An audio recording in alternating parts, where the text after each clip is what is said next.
बिस्मिल्लाहिर्रहमानिर्रहीम। बच्चों, आज हम पढ़ेंगे Bohr's model of hydrogen atom. Niels Bohr's in 1913 formulated a model of hydrogen atom utilizing classical physics। यानी उसे क्लासिकल फिजिक्स को और प्लैंक्स क्वांटम थ्योरी को यूज़ करते हुए उसने 1913 में नील बोहर ने हाइड्रोजन एटम का एक मॉडल प्रेजेंट किया। तो दिस सेमी क्लासिकल थ्योरी यानी is based on three postulates. यानी बोहर की ये सेमी क्लासिकल थ्योरी जो है ना, यानी कुछ तो ये क्वांटम फिजिक्स से रिलेटेड थी, कुछ ये क्लासिकल थ्योरी से था, तो दोनों को यानी इसलिए इसको सेमी क्लासिकल थ्योरी कहते हैं। तो इसके ये तीन पॉस्टुलेट्स पे कंसिस्ट यानी मुश्तमिल थी। एक तो पॉस्टुलेट वन था, ये एक an electron bonded to the atom. Electron जो कि एटम के साथ न्यूक्लियस के साथ बाउंडेड होता है, यानी न्यूक्लियस के इर्द गिर्द revolve in circular orbits without radiating. कि एक इलेक्ट्रॉन जो कि इससे पहले रदरफोर्ड ने भी यही बताया था कि इलेक्ट्रॉन सर्कुलर ऑर्बिट्स में, एटम के गिर्द सर्कुलर ऑर्बिट्स में रिवॉल्व करता है, लेकिन उसने कहा था, उसने ये नहीं साथ कंडीशन बताई थी कि without radiating. Without radiating mean कि कोई एनर्जी रिलीज नहीं करता। यानी इलेक्ट्रॉन जब तक एक ऑर्बिट में रहता है वो अपनी एनर्जी रिलीज नहीं करता, एनर्जी रेडिएट नहीं करता। और वो ऑर्बिट्स जिनमें इलेक्ट्रॉन रिवॉल्व करता है विदाउट रेडिएटिंग मीन कि कोई एनर्जी रिलीज़ किए बगैर एनर्जी का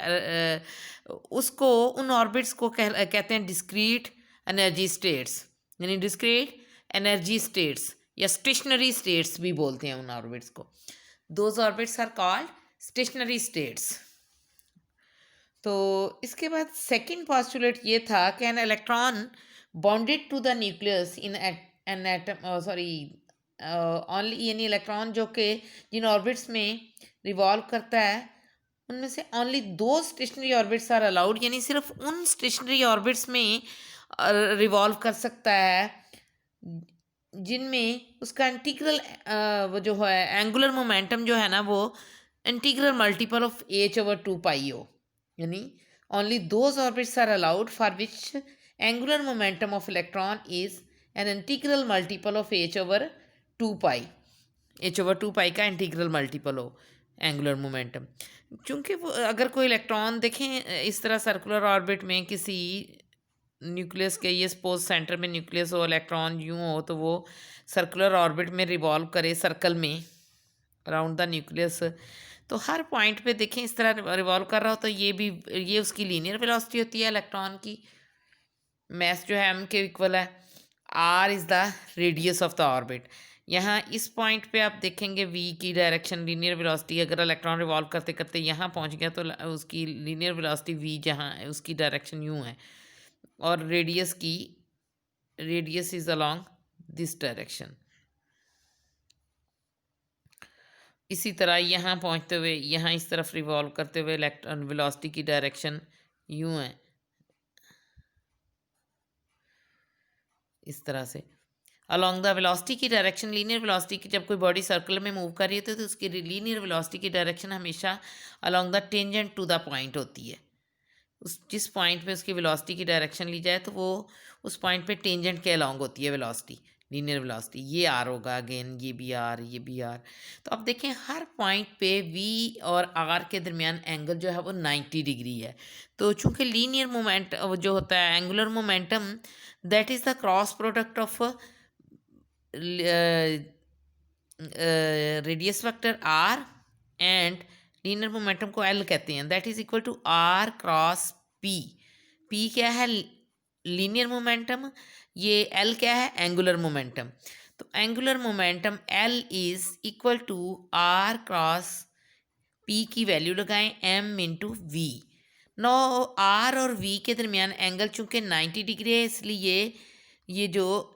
एंगुलर मोमेंटम है ये किसके इक्वल होगा? R m we into sine of 90 degree. क्योंकि इन दोनों के वी और आर के दरमियान एंगल जो है ना that is equal to 90 degree है। साइन 90 चूँकि 1 के इक्वल होता है, इसलिए आर किसके इक्वल हो जाएगा? एम वी आर के इक्वल। ये है एंगुलर मोमेंटम। तो according to Bohr's postulate this angular momentum, वो यानी इलेक्ट्रॉन जो कि ऑर्बिट में, सर्कुलर ऑर्बिट में रिवॉल्व कर रहा है अराउंड द न्यूक्लियस, उसका एंगुलर मोमेंटम mvr, यानी mvr के इक्वल होगा, and that should be equal to n into h/2 pi, कि h/2 पाई का इंटीग्रल मल्टीपल हो। एंगुलर मोमेंटम जो है ना, it should be the integral multiple of h/2 pi, where n is an integer, यानी इसको principal quantum number बोलते हैं इस इंटीजर को।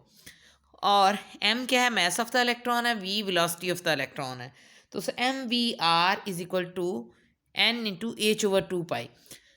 इस पॉस्टुलेट का मतलब ये है कि only those orbits are allowed for which angular momentum of the electron, यानी mvr क्या है, angular momentum of the electron. यहाँ इस केस में इलेक्ट्रॉन का angular momentum mv into r के इक्वल होगा। तो this should be the integral multiple of h/2 पाई, यानी n का h/2 पाई का इंटीग्रल मल्टीपल होगा ये एंगुलर मोमेंटम। फर्स्ट ऑर्बिट है तो n इज इक्वल टू 1 होगा, तो एंगुलर मोमेंटम जो है that is equal to h/2 pi होगा। सेकंड में n इज इक्वल टू 2 होगा, तो वो ये हो जाएगा 2 इंटू h/2 पाई। थर्ड ऑर्बिट में n 3 होगा, तो ये 3 इंटू h/2 पाई हो जाएगा। इस तरह से, इस तरीके से जब n 3 होगा तो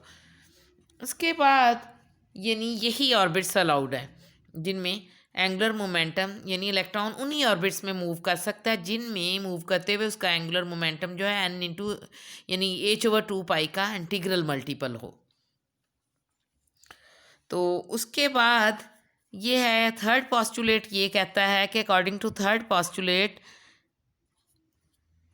कि if an electron moves from a higher energy state to a lower energy state, यानी अगर किसी हायर एनर्जी स्टेट En से to a lower energy state P में मूव करता है, जंप करता है, यानी इलेक्ट्रॉन अगर तो सर्कुलर ऑर्बिट में रिवॉल्व करता रहता है ना कॉन्स्टेंटली, तो विदाउट रेडिएटिंग एनर्जी, कोई एनर्जी रेडिएट नहीं करता। तो electron can only radiate energy when it jumps from a lower higher energy state to a lower energy state. जब किसी हायर एनर्जी स्टेट से हायर एनर्जी वाले ऑर्बिट से, जिसमें इलेक्ट्रॉन की एनर्जी ज़्यादा है as compare to another orbit जिसमें इलेक्ट्रॉन की एनर्जी कम हो, तो उसमें अगर हायर एनर्जी ऑर्बिट से लोअर एनर्जी स्टेट में जाता है तो उस वक्त जो ना इलेक्ट्रॉन जो है एनर्जी रेडिएट करता है in the form of photon, यानी फोटोन की एनर्जी चूंकि h इंटू एफ के इक्वल होती है, तो so energy radiated by the electron जो है ना, it will be equal to the difference of these two energy states. इन दोनों एनर्जी स्टेट्स के एनर्जी डिफरेंस के इक्वल होगी। अगर हायर एनर्जी स्टेट में एनर्जी En के इक्वल है और लोअर एनर्जी स्टेट में एनर्जी ऑफ द इलेक्ट्रॉन जो है that is equal to EP, तो देन जो जो एनर्जी रेडिएट करेगा वो हायर से लोअर में जाते हुए that will be equal to the difference of these two energies. तो वो एनर्जी किसके इक्वल होगी, फोटोन की एनर्जी के, यानी एक एनर्जी एनर्जी का यानी in the form of photons release होगी, तो that is equal to En minus EP, उसके इक्वल होती है। तो अब उसके बाद ये है कि de Broglie's interpretation of Bohr's orbits के उसने डी ब्रॉय ने, यानी अब ये तो जो पहले दो पॉस्टुलेट्स हैं ना, this don't have any origin in the ये जो है इसमें ये जस्ट इनकी कोई जस्टिफिकेशन नहीं है इन द बोहर्स थ्योरी में। यानी बोहर्स थ्योरी के at the time of formulation of Bohr's theory there was no justification for the first two postulates, यानी पहले दो पॉस्टुलेट्स वो जस्टिफाई नहीं हुए, while postulate third had some roots in Planck's thesis। यानी प्लैंक्स का thesis जो था उसमें थ्योरी में जो है ना, ये postulate थ्री जो है ना, इट हैज़ सम रूट्स, यानी इसके कुछ रूट्स हैं थर्ड प्लैंक्स थ्योरी में। चूँकि वो ये कह रहा है ना कि एनर्जी जो रिलीज होती है HF के इक्वल होती है and it is equal to En minus EP, यानी दोनों एनर्जी स्टेट्स के एनर्जी डिफरेंस के इक्वल होगी। तो चूँकि प्लैंक्स ने भी कहा कि एनर्जी जो है ना, it travels in the form of photon, और फोटोन की एनर्जी, एक फोटोन की एनर्जी HF के इक्वल होती है। तो उसके बाद ये जो इसके बाद बोहर्स थ्योरी ने, अगर इसको लेटर ऑन इसकी स्टडी में ना ये जो postulate second postulate was also justified, यानी ये भी कुछ यानी ये भी जस्टिफाई हो गया था। वो इस तरह से कि कंसीडर करें कि आपके पास पोस्टुलेट्स के बाद कि आपके पास कोई स्ट्रिंग है, उसके ऊपर ये जो है ना it is set into stationary vibrations, यानी उस स्ट्रिंग को हम स्टेशनरी वाइब्रेशंस सेट करते हैं उस पर, यानी उसको 3 जगहों पे प्लग किया जाता है इस तरह, तो वो फिर वो 3 लूप्स में वाइब्रेट करना शुरू हो जाती है। तो स्ट्रिंग जो है, that string started vibrating in 3 loops. ये तो L is equal to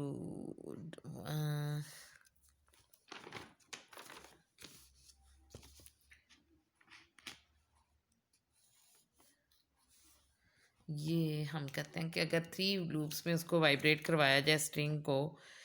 3 waves की शक्ल में इस तरह से, और फिर ये उसकी स्ट्रिंग की लेंथ हो इतनी, तो अब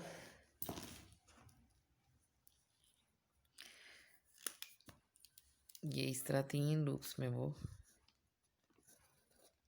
स्ट्रिंग यानी इस तरह वाइब्रेट करती है, तो उसमें 3 वेव्स क्रिएट होती हैं, यानी एक ये वाली वेव, सेकंड ये, और ये 3, यानी 3 वेव्स हैं। तो वेवलेंथ इसमें अब इतना डिस्टेंस जो है ना इक्वल टू वेवलेंथ होता है, यानी 2 ट्रफ्स या 2 ट्रफ्स कंजक्टिव ट्रफ्स या 2 कंजक्टिव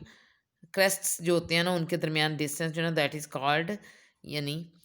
वो वेवलेंथ कहलाता है, यानी ये इक्वल टू वेवलेंथ होगा। तो अब यहाँ आप देखें अगर 3 वेव्स हैं तो L जो है ना लेंथ ऑफ द स्ट्रिंग जो है ना this will be equal to, यानी ये स्टेशनरी वेव है for N is equal to 3। तो अब अगर इसी यानी स्ट्रिंग को जिस पे 3 स्टेशनरी वेव्स क्रिएट हुई हैं उसको अगर इट इज़ यानी इस तरह उसको इस तरह एक सर्कल की फॉर्म में मोल्ड कर दिया, यानी सर्कल की फॉर्म में टर्न कर दिया जाए इस स्ट्रिंग को। इफ द स्ट्रिंग इज यानी suppose that the string is bent into circle of radius r, यानी ऐसा सर्कल जिसका रेडियस स्मॉल r के इक्वल हो, उस स्ट्रिंग को हम उस सर्कल में बेंट कर दें, यानी उस लूप सा बना लें, सर्कुलर इस तरह फॉर्म बना लें उसकी स्ट्रिंग की, तो देन यही वेव्स भी इसी तरह मुड़ जाएंगी, इस तरह हो जाती हैं। तो इस तरह से एटम का में यानी इलेक्ट्रॉन जो है ना न्यूक्लियस के गिर्द जब रिवॉल्व करता है तो इस तरह उसकी मोशन जो है ना वेव मोशन होती है, यानी वो कहते हैं अकॉर्डिंग टू डी ब्रोइस थ्योरी जो है ना उसके अकॉर्डिंग उसने प्रपोज किया था ना कि मटेरियल पार्टिकल्स यानी जस्ट लाइक इलेक्ट्रॉन जो है ना वो भी वेव लाइक बिहेवियर शो करते हैं। तो for N is equal to 3 के लिए ये तीन लूप्स में यानी इस सर्कल के अलॉन्ग 3 वेव्स क्रिएट होंगी। For N is equal to 6 के लिए अगर N इज इक्वल टू 6 हो तो उसमें जो इलेक्ट्रॉन जब मूव करेगा ना उस सर्कल में तो उस वक्त ये 6 वेव्स जनरेट होंगी, ठीक है ना, अलॉन्ग द सर्कल। 1 2 3, ये भी अगेन 3 ही हैं, ये 6 नहीं है, ये गलत होगी। अगर इस तरह 6 आपकी ना बुक में डायग्राम दी हुई है उसमें ये सेकंड में 6 हैं, ये थोड़ी सी गलती होगी, ये 3 थी, अगेन मेरे से 3 बन गई। चलें, तो अब अगर इस स्ट्रिंग को आप सीधा कर दें यानी तो लेंथ जो ऑफ द स्ट्रिंग जो है ना L that will be equal to N lambda, यानी लेंथ ऑफ द स्ट्रिंग जो है ना this is equal to N lambda के इक्वल होती है। And length of the string जो है ना दिस अगर ये R इसको टर्न किया जाए R रेडियस वाले सर्कल में तो उस सर्कल के सरकमफ्रेंस के इक्वल भी होगी, यानी length of the string will be equal to the circumference of the circle, यानी सरकमफ्रेंस होता है ना इसके, तो टोटल ये जो बाउंड्री वॉल्स ही होती है ना सर्कल की उसकी लेंथ, उसकी टोटल लेंथ, तो दैट इज इक्वल टू उसके लिए फार्मूला होता है सरकमफ्रेंस के लिए 2πr। तो so length of the string L will be equal to 2πr। अब यहाँ हमने कहा कि 2πr is equal to N lambda, अगर वेव लेंथ जिसके अलॉन्ग वेव्स क्रिएट हो रही हैं अगर उनकी उस वेव की लेंथ जो है वो लेमडा के इक्वल हो, एक वेव की वेवलेंथ यानी जो है ना वेवलेंथ इतनी हो लेमडा के इक्वल, तो देन इसमें n अगर वेव्स हैं तो टोटल लेंथ जो है n लेमडा के इक्वल हो जाएगी, n इंटू लेमडा, तो इतनी होगी। तो सो टू पाई आर यानी L is equal to two pi R, that is equal to N lambda. तो सो लेमडा की वैल्यू यहाँ से निकाल लेते हैं कि lambda is equal to, lambda is equal to two pi R over N, इसके इक्वल होता है, यानी लेमडा इज इक्वल टू। अब अगर according to de Broglie's wavelength associated with a particle with an with a photon, तो उसने ये बताया था ना कि एच ओवर यानी lambda is equal to H over P. अगर P is the momentum of photon हो तो then lambda is equal to H over P. फिर उसने ये भी कहा कि इलेक्ट्रॉन्स चूँकि can show the wave like behaviour, तो उनसे associated wavelength associated with a material particle will be equal to, वो क्या होगी, lambda is equal to H over M V, where M is the mass of that particle and V is the velocity. तो linear momentum जो है ना M into V के equal होती है। ये इसको हम डी ब्रोगलीस वेवलेंथ भी बोलते हैं। तो इन दोनों इक्वेशंस को अगर हम कंपेयर करें, दोनों वेवलेंथ के इक्वल हैं, तो ये आ जाता है कि एच ओवर यानी H over M V is equal to H over, इस वाली इक्वेशन को एच ओवर एम वी इस, ये भी वेवलेंथ है और ये भी वेवलेंथ है, ये डी ब्रोगलीस वेवलेंथ कहलाती है, और ये था wavelength associated with an electron moving along a circular path, वो थी। तो that was equal to two pi R, यानी इन दोनों इक्वेशंस को हमने कंपेयर किया वेवलेंथ वालियों को, तो हमारे पास रिलेशन आ गया, इनकी लेफ्ट हैंड साइड्स इक्वल हैं तो राइट हैंड साइड्स भी बराबर होंगी, यानी H over M V is equal to two pi R over N के इक्वल। तो इसके बाद और यहीं से हम रिलेशन निकालते हैं H over M V two pi R, तो हम यानी ये आ जाता है एम वी, इनको क्रॉस मल्टीप्लाई कर लें तो ये आ जाता है, ये और इसको मल्टीप्लाई करें, M we into two pi R N is equal to N H, और M we R is equal to N into H over ये वाला टू पाई नीचे चला जाएगा, टू पाई, यानी ये क्या है, M we R is equal to N into H over two pi, ये क्या चीज़ है, this is second postulate of Bohr's theory, यानी ये बोहर्स थ्योरी का सेकेंड पॉस्टुलेट है कि angular momentum for an electron is an integral multiple of H over two pi, यानी एच ओवर टू पाई का इंटीग्रल मल्टीपल है angular momentum. इसी तरह से हम इसके बाद वो है क्वांटाइज रेडियस फाइंड आउट करना है बोहर्स मॉडल से हम, कि अगर सपोज कोई भी इलेक्ट्रॉन है इन एन एटम जो है वो it is moving around the nucleus, यानी न्यूक्लियस के गिर्द मूव कर रहा है, और उस जिस ऑर्बिट में मूव कर रहा है उसका रेडियस जो है वो आर एन के इक्वल है, उसकी लीनियर वेलोसिटी जो वो वी एन के इक्वल है। तो एक जब तक, अच्छा बच्चों ये भी बताया ना था मैंने आपको कि जब तक इलेक्ट्रॉन चूँकि एनर्जी स्टेट्स जिनमें मूव करता है डिस्क्रीट एनर्जी स्टेट्स हैं उनमें, यानी अगर जब वो तक रेडिएशन एमिट नहीं करेगा, यानी रेडिएट चूँकि नहीं करता इलेक्ट्रॉन, तो उसकी एनर्जी भी कांस्टेंट होगी एक ऑर्बिट के अंदर, और उसकी वेलोसिटी भी कांस्टेंट होगी जब तक वो एक सिंगल ऑर्बिट में मूव करता है। तो जब वो यानी डिफरेंट ऑर्बिट्स में उनकी एनर्जीज डिफरेंट होंगी और रेडियस डिफरेंट ऑर्बिट्स के डिफरेंट होंगे। तो सपोज ये जो है इसी वाले रिलेशन में हम ये जो एंगुलर मोमेंटम के लिए ना M we R is equal to N H over two pi, यहाँ से हम इसमें एम वी को वी एन के इक्वल पुट करते हैं कि nth ऑर्बिट में वेलोसिटी, और आर को radius of nth orbit is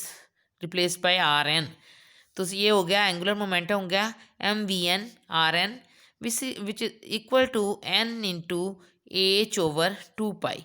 ये कांस्टेंट है चूँकि एच ओवर टू पाई तो कांस्टेंट है, एन भी constant, number of orbit change हो रहा है। तो अब ये देखें कि ये यहाँ से आप वी एन निकाल लें लीनियर वेलोसिटी, तो this will be equal to N into H over two pi, ये एम भी नीचे, एम आर एन भी नीचे MRN इसके इक्वल होगा। अब हमने इसकी आगे हमने इसका ऑर्बिट का रेडियस कैलकुलेट करना है। तो उसके लिए आप सोचें कि आपके पास ये सपोज ये न्यूक्लियस है, इसके गिर्द ये सर्कल में ऑर्बिट में इलेक्ट्रॉन रिवॉल्व कर रहा है। इलेक्ट्रॉन पे चार्ज है -C के इक्वल, न्यूक्लियस पे चार्ज है +C के इक्वल, ठीक है ना। इलेक्ट्रॉन का चार्ज और ये हम कंसिडर कर लेते हैं फॉर एन हाइड्रोजन एटम के for the hydrogen atom. Hydrogen atom में चूंकि सिर्फ एक इलेक्ट्रॉन होता है आउटर मोस्ट शेल में और एक ही अंदर न्यूक्लियस के अंदर एक ही प्रोटॉन होता है, तो उसमें फिर एक प्रोटॉन का चार्ज +C के इक्वल होगा और एक इलेक्ट्रॉन का चार्ज जो है ना -C के इक्वल होगा। प्रोटॉन और इलेक्ट्रॉन पे सेम अमाउंट का चार्ज होता है, बस पोलैरिटी डिफरेंट होती है। प्रोटॉन का चार्ज प्लस होता है, पॉजिटिव होता है, इलेक्ट्रॉन का चार्ज नेगेटिव होता है। बाकी एटम्स में तो ज़ाहिर है नंबर ऑफ प्रोटॉन्स डिफरेंट होते हैं और वो एटॉमिक नंबर को हम कहते हैं Z। तो एटॉमिक नंबर ऑफ प्रोटॉन्स किसके इक्वल होता है? टोटल चार्ज ऑफ प्रोटॉन्स, यानी नंबर ऑफ प्रोटॉन्स को Z कहते हैं। तो अगर E जो है चार्ज ऑफ प्रोटॉन हो तो then total charge on the nucleus किसके इक्वल होता है? Z/E। तो जो charge on the nucleus, no there is a force of attraction between electron जो रिवॉल्व कर रहा है अराउंड द न्यूक्लियस और एंड न्यूक्लियस पे चूंकि पॉजिटिव चार्ज होता है due to the charge of proton के चार्ज की वजह से उस पर, तो यहाँ जो है ना फोर्स ऑफ अट्रैक्शन होगी, इलेक्ट्रोस्टैटिक फोर्स ऑफ अट्रैक्शन होगी between the electron and nucleus. अब हाइड्रोजन के केस में Z1 के इक्वल होता है, इसलिए यहाँ न्यूक्लियस पे चार्ज +C के इक्वल होगा और इलेक्ट्रॉन पे चार्ज -C के इक्वल। तो अब चूंकि इलेक्ट्रॉन सर्कुलर ऑर्बिट में रिवॉल्व कर रहा है तो इसके it will have some centripetal force, तो that centripetal force will be यानी supplied to the electron due to the force electrostatic force of attraction, यानी ये इसकी ओरिजिन बनी। इलेक्ट्रोस्टैटिक फोर्स ऑफ अट्रैक्शन जो है ना वो इसको इलेक्ट्रॉन को सेंट्रीपिटल फोर्स प्रोवाइड करती है, नेसेसरी सेंट्रीपिटल फोर्स। तो चूंकि सर्कुलर क्या नाम है सेंट्रीपिटल फोर्स जो है FC that is equal to, यहाँ इलेक्ट्रॉन के केस में वो किसके इक्वल होती है? mv²/r। m is the mass of the electron और v जो है Vn के इक्वल हो तो Vn² mv²/r इंटू Rn के इक्वल होगी सेंट्रीपिटल फोर्स। तो दिस फोर्स, जबकि electrostatic force between electron and proton जो है that is equal to Fe is equal to, वो किसके इक्वल होती है? K(Q1Q2/r² के इक्वल होती है ना, वही Coulomb's force, Coulomb's electrostatic force. तो यहाँ कूलम फॉर्मूला लगाएं, अगर Fe जो है ना that will be equal to K(Q1Q2/r², ये होता है ना कूलम्स फोर्स का फार्मूला। अब यहाँ Q1 की जगह माइनस वो की मैग्नीट्यूड भी E है और Q2 चार्ज जो है उसकी मैग्नीट्यूड भी E है। दोनों चार्जेस के, इलेक्ट्रॉन और प्रोटॉन के चार्जेस की मैग्नीट्यूड सेम होती हैं, सिर्फ पोलैरिटीज डिफरेंट होती हैं। तो यहाँ तो हम मैग्नीट्यूड्स लेते हैं ना चार्जेस की, तो मैग्नीट्यूड्स चूंकि दोनों की E हैं तो कूलम्स फोर्स किसके इक्वल होगी? यहाँ इलेक्ट्रोस्टैटिक फोर्स Ke, दूसरा चार्ज भी E डिवाइडेड बाय R की जगह हम Rn लगाएंगे, Rn का स्क्वायर। तो यहाँ से निकालो। अब ये दोनों चूंकि सेंट्रीपिटल फोर्स जो है it is provided by the Coulomb's electrostatic force between electron and proton. तो इन दोनों को हम centripetal force must be equal to the electrostatic force, यानी सेंट्रीपिटल फोर्स FC जो है ना it should be equal to the electrostatic force FE। तो FC क्या है? mv(n) का square over Rn divide equal to K, ये क्या हो गया? E इंटू E क्या है? E² हो गया, E² ओवर Rn का स्क्वायर। तो यहाँ से बच्चों हम अब निकालेंगे, यानी जबकि K जो होता है वो किसके इक्वल होता है? K इज इक्वल टू 1/4 πε0 इसके इक्वल होता है K की वैल्यू। तो अभी तो हम K ही लिखेंगे, तो इसके इक्वल होता है आफ्टर सब, यानी अब हम क्या करेंगे इस इक्वेशन में इससे हम Rn की यानी Vn जो है ना Vn इसको इस इक्वेशन में पुट करेंगे तो Rn निकल आएगा हमारे पास। Rn यहाँ से इसी इक्वेशन से आर एन कैलकुलेट करते हैं। ये आर एन कैंसिल हो गया आर के स्क्वायर से। हमारे पास इक्वेशन क्या बनती है, ये आर एन इधर ले जाते हैं, R N will be equal to K E square over M V N नीचे ले आए, एम इंटू वी एन का स्क्वायर नीचे ले आए, एक आर एन ये वाला कैंसिल हो गया था, तो ये R N is equal to this आ गया। अब यहाँ इसी इक्वेशन में हम वी की ये वाली वैल्यू पुट करें, ये वाली वैल्यू सॉरी ये वाली वैल्यू पुट करें वी की, ये इस इक्वेशन में, तो किसके आ जा इक्वल आ जाता है, R N is equal to ये K into E square over M into V N का स्क्वेयर है ना, तो वी एन की वैल्यू क्या है, एन एच ओवर 2 पाई है ना, तो इसको यहीं स्केयर कर लेते हैं, वी एन स्केयर होगा एन स्केयर एच स्केयर, यानी वी एन का स्केयर पुट करना है ना, तो वो वी एन ये है इसके इक्वल, तो ये किसके इक्वल आ जाएगा, square N square H square over 2 pi का स्केयर है 4 pi square M square R N का स्केयर। यहाँ से ये करेंगे तो हमारे पास आर एन की वैल्यू निकल आएगी, तो ये it should be equal to K E square into ये ऊपर आ जाएगा ये नीचे आ जाएगा, और m है ना ये, तो ये 4 pi square M square R N का square divided by N square H square. अब आप देखें ये m कैंसिल हो गया m के स्क्वायर से, ठीक है, तो उसके बाद देखते हैं क्या बचता है, R N is equal to K E square 4 pi square into M रह गया इंटू आर एन का square over N square H square. तो अब आप देखें यहाँ से एन का आर एन का स्क्वायर आर एन से ख़त्म हो गया, और ये किसके इक्वल आ गया, 1 इज इक्वल टू, इस साइड पे 1 रह गया इक्वेशन के, इस साइड पे क्या रह गया, K E square into 4 pi square M into R N अकेला रह गया over N square H square, ये रह गया। तो यहाँ से हम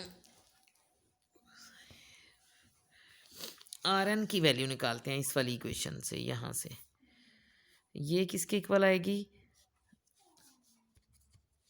क्रॉस मल्टीप्लिकेशन कर लें या जिस तरह भी तरीके से, आर एन यहाँ आ जाएगा, R N will be equal to, ये उस तरफ चला जाएगा N square H square over R N के ये सारे जो कोफिशेंट्स हैं ये नीचे आ जाएंगे, K sorry 4 pi square K M इसके इंटू ई स्क्वायर, ये आ जाएगा 4 pi square K M into E square N square H square 4 pi square K M E square, ये आ जाएगा इसके इक्वल, इसके इक्वल। अब अगर हम n is equal to 1 put करें, if putting n is equal to hydrogen orbit में, चूंकि एटम में n इज इक्वल टू सिर्फ एक सिंगल ऑर्बिट होता है, तो n is equal to 1 put करें, तो ये रेडियस आर एन जो है ना R1 के इक्वल आ जाएगा, this will be equal to, यहाँ n की वैल्यू क्या है 1 पुट करें n की जगह, तो ये आ जाएगा 1 into H square over 4 pi square K M E square, इसके इक्वल आ जाएगा, ये आ जाएगा, तो ये आ गया R1 which is equal to H square over 4 pi square K M E square, इसके इक्वल होता है। अब आप देखें ये तो था R1, तो अब अगर हम Rn को लिखें, Rn is equal to, R N को एन स्केयर से मल्टीप्लाई करें, एन स्केयर इंटू ये वाली क्वांटिटी नहीं है जो R1 है, ये जो R1 के इक्वल है, इसको हम यूँ भी तो लिख सकते हैं ना, N square into H square over 4 pi square के एम ई स्केयर के इक्वल। ठीक है ये। तो हम फिर लिख सकते हैं ना ये चीज़ R1 किसके इक्वल आया हमारे पास, h² ओवर 4π² KMe², यानी ये वाली ब्रैकेट के अंदर जो क्वांटिटी है वो that is equal to R1। तो हम फिर इक्वेशन नंबर ये जो Rn वाली इक्वेशन है इसको हम लिख सकते हैं ना n² इंटू R1, यानी ये h² ओवर 4π² KMe² की जगह हम क्या लिखें R1,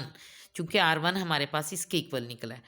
तो इस तरह हम लिख सकते हैं। तो so R N is equal to n² into R1। For n is equal to 1 Rn जो है ना वो किसके इक्वल हो जाएगा, अगर n इज इक्वल टू 1 हो तो Rn की वैल्यू किसके इक्वल आएगी, R1 के इक्वल। अगर n जो है वो 2 हो तो फर्नी सेकेंड ऑर्बिट के लिए n जो है वो जब 2 हो तो Rn की वैल्यू क्या होगी, 2 इंटू 4 इंटू R1, यानी इसमें 2 पुट कर देना n की जगह, तो 2 का स्क्वायर 4 होता है ना, तो 4R1 हो जाएगी। तो जब n इज इक्वल टू 3 हो तो ये 9R1, यानी 3 का स्क्वायर जो है 9 होता है, तो ये 9R1 हो जाएगी। तो इस तरह से सोन आर की वैल्यूज़ जो है ना, यानी बोहर्स से according to Bohr's theory the radius of different stationary orbits of the electrons in the hydrogen atom are given by, यानी इलेक्ट्रॉन के डिफरेंट के लिए जो डिफरेंट स्टेशनरी ऑर्बिट्स हो सकते हैं इन द हाइड्रोजन एटम, उनकी उनके रेडियाइज यानी उनके रेडियस जो है ना वो दीज आर गिवन बाय, यानी वो क्या क्या हो सकते हैं, R1 for n is equal to अगर 2 के लिए 4R1 होगा रेडियस, 3 के n इज इक्वल टू 3 के लिए 9R1 होगा, इस तरह से रेडियस होगा कि ये वैल्यूज़ होंगी। और वेलोसिटी ऑफ द, तो ये क्या कहता है, क्वांटाइज रेडियाइज कहलाते हैं, यानी रेडियस जो है ना क्वांटाइज हो गए, यानी ये के n² इंटू R1 जो है ना दीज आर कॉल्ड क्वांटाइज रेडियाइज। तो Vn जो है ये जो ये वाला था Vn का फार्मूला, इससे आप इसमें Rn की वैल्यू पुट करें तो इससे Vn भी निकल आता है, Vn is equal to n into h over 2πm Rn। तो Rn की जगह हम इसकी वैल्यू लगा देंगे, Rn किसके इक्वल है, n² h² over 4π² into KMe² के इक्वल। तो इसमें ये लगाएं, कैलकुलेट करें, ये क्या है 2 का स्क्वायर जो है वो ख़त्म हो जाएगा पाई से, 2 1 ज़ा 2 2 2 ज़ा 4, यहाँ हो जाएगा m जो है ये इससे कैंसिल हो जाएगा, यहाँ पे ही कई चीज़ें कैंसिल कर देते हैं ना, फिर देखते हैं क्या बचता है। अब ये भी ऊपर ये चूँकि ये इससे कैंसिल हो सकता है, तो हमारे पास क्या बचेगा, h का स्क्वायर जो है वो h से कैंसिल हो जाता है, ऊपर क्या बचा 1 ओवर, अब ये इस तरह जब ये बटे यानी ये हो जाएगा, ये नीचे रह आ जाएगा, ये ऊपर चले जाएंगी ये जो नीचे बची हैं टर्म्स, तो ये आ जाएगा n, सॉरी n नहीं, ये हो गया 2π, ये आ जाएगा 2π के m कैंसिल हो गया था, e² के e² over NH n into h, यानी Vn किसके इक्वल आया, Vn इज इक्वल टू 2π के e² ओवर NH, यानी Vn velocity of the nth orbit किसके इक्वल होगी, 2π के e² over n into h के इक्वल आ गई, यानी क्वांटाइज रेडियाई भी निकल आए और उसके बाद वेलोसिटी निकाली। उसके बाद ये है क्वांटाइज्ड एनर्जीज़ क्या होती हैं, यानी एनर्जी हमने कहा कि ये जो है ना, let us now calculate the total energy N of the electron in the Bohr's orbit, कि बोहर का जो ऑर्बिट है फर्स्ट ऑर्बिट है ना, तो उसमें हम अब एनर्जी कैलकुलेट करते हैं, En कि nth ऑर्बिट में total energy of the electron En calculate करेंगे, En, दैट इज़ द जो टोटल एनर्जी ना, it is the sum of kinetic energy. और इलेक्ट्रॉन की दो तरह की एनर्जी हो सकती है, kinetic energy and potential energy, plus potential energy U। तो काइनेटिक एनर्जी किसके इक्वल होती है? M is the mass of the electron, तो M half M V N उसकी स्पीड हो, तो then half M V N square इसके equal होगी। और potential energy plus potential energy किसके इक्वल होती है? हमने इलेक्ट्रिक पोटेंशियल एनर्जी कैलकुलेट की थी ना फॉर द इलेक्ट्रॉन, उसमें डिफरेंट इलेक्ट्रिक पोटेंशियल एनर्जी के लिए चैप्टर नंबर फर्स्ट चैप्टर में हम ये जो है ना चैप्टर नंबर 11 ही था आई थिंक, कूलम्स लॉ वाला चैप्टर, उसमें कैलकुलेट की थी कि उसके लिए फार्मूला होता है माइनस इलेक्ट्रिक पोटेंशियल एनर्जी के लिए के E square over R N इसके इक्वल होती है, K E square over are के इक्वल होती है पोटेंशियल एनर्जी। तो उसके लिए यानी तो ये लगाएंगे हम फार्मूला कि तो ये किसके इक्वल होती है? यहाँ होगी इलेक्ट्रॉन पे कि kinetic potential energy minus K E square over R N के इक्वल। के जबकि कूलम्स कांस्टेंट है, ई जो है चार्ज ऑन इलेक्ट्रॉन है, तो ये के ई, तो ये अब this is equal to 1/2 M V N square minus K E square over R into N के इक्वल है, वी एन का स्क्वायर होगा। तो अब हम ऐसा करते हैं, ये इसको सॉल्व कर लेते हैं। हमारे पास यहाँ से हम निकालते हैं कि हाफ एम वी स्क्वायर की वैल्यू वी एन स्क्वायर, ये आपके पास है ना रीअरेंजिंग इक्वेशन 10 थी आपके पास, पीछे एक इक्वेशन थी M V square M V N square over ये centripetal force is equal to electrostatic force इसमें। तो इसमें आप which was equal to K E square over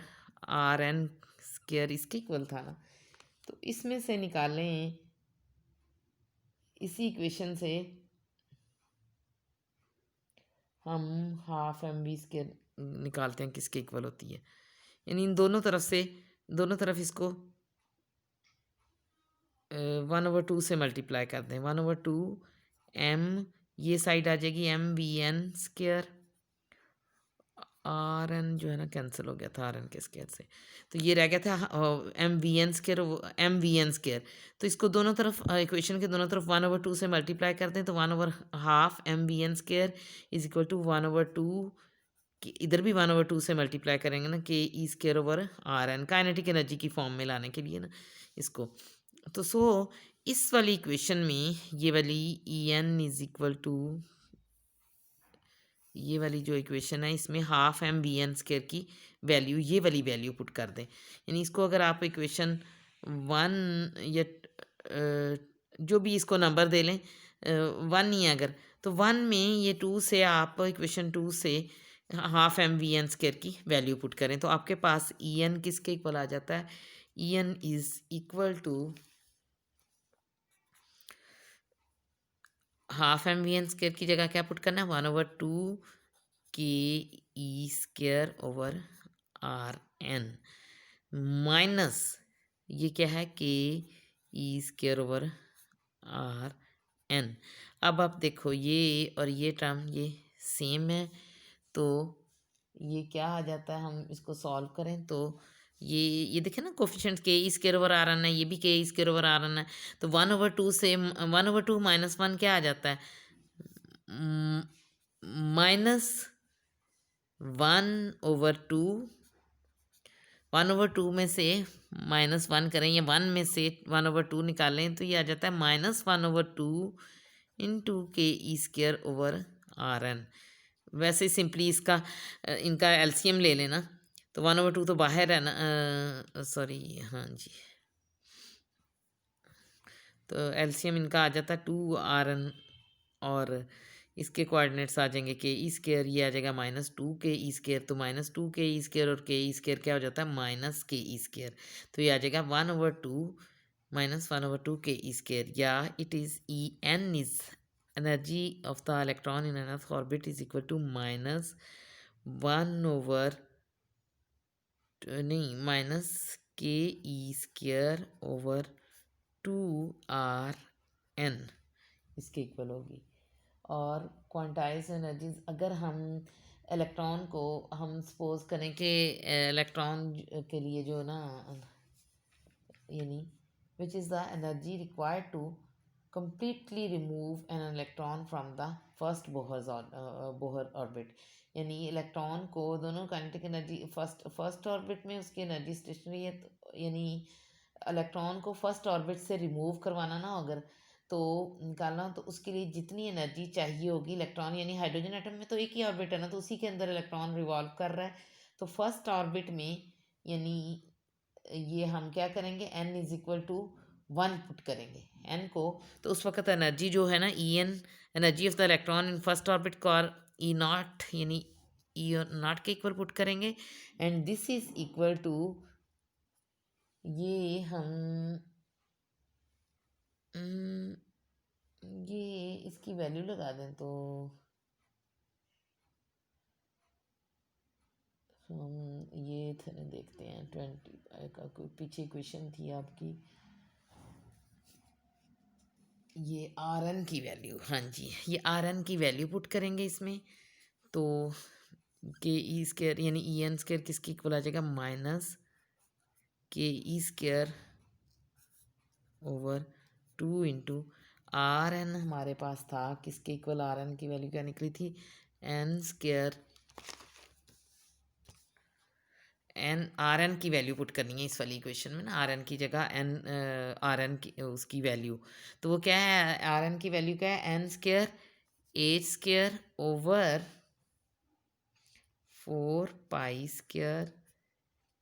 kme² के इक्वल, ये आर एन की वैल्यू। तो अब इसको रीअरेंज करते हैं, तो ये आ जाएगा E N is equal to -ke²/2, ये तो रह जाएगा, ये ऊपर चला जाएगा 4π² kme², ये n²h² नीचे आ गया n²h², ये आ गया, तो ये किसके इक्वल आ जाएगी माइनस, देखें क्या क्या चीज़ करती है,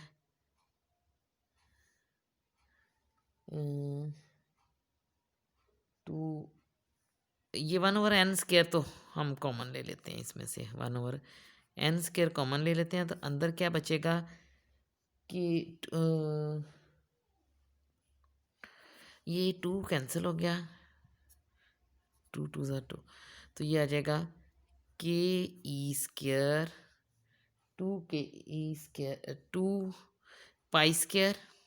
2π² ke² नहीं रहेगा, ये ke⁴ हो जाएगा, e² और e² क्या बना e⁴,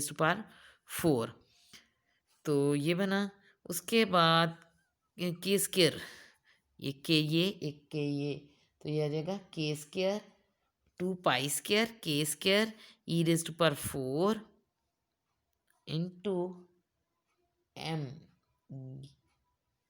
इंटू m कह लें, डिवाइडेड बाय h², के इक्वल आ गई, तो विच इज़ इक्वल टू, हम इसको कह देते हैं कि अगर en के जब आप n को 1 पुट करें, अगर तो n को 1 पुट करें तो ये हमारे पास आ जाता है ना e, उसको अगर यानी फर्स्ट ऑर्बिट में एनर्जी को E0 कह दें, तो दैट इज़ इक्वल टू, तो यानी n इज़ इक्वल टू 1 के लिए, तो दैट इज़ इक्वल टू -1/1², तो वो 1 नहीं रह जाएगा, ठीक है ना, तो यहाँ कुछ नहीं बचेगा, E0 जो है ना वो किसके इक्वल आ गई 2π² k² e raise to power 4, यानी जहाँ जब n इज इक्वल टू 1 होगा तो उस वक्त एनर्जी को अगर आप ई नॉट कहें तो that is equal to H square, यानी वो इसके इक्वल आ जाती है, इस चीज़ के। E not is equal to this है, तो फिर हम ई एन को in terms of E not लिख सकते हैं ना। E not is equal to minus यानी 1/n², यानी ये इसको लिख सकते हैं यानी n² 1/n² इंटू ये चीज़ क्या है ई नॉट, तो हम लिख सकते हैं इक्वल टू E0/n², यानी ये चीज़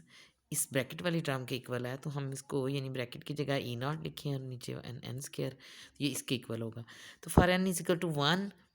ई एन किसके इक्वल होगी E0 यानी माइनस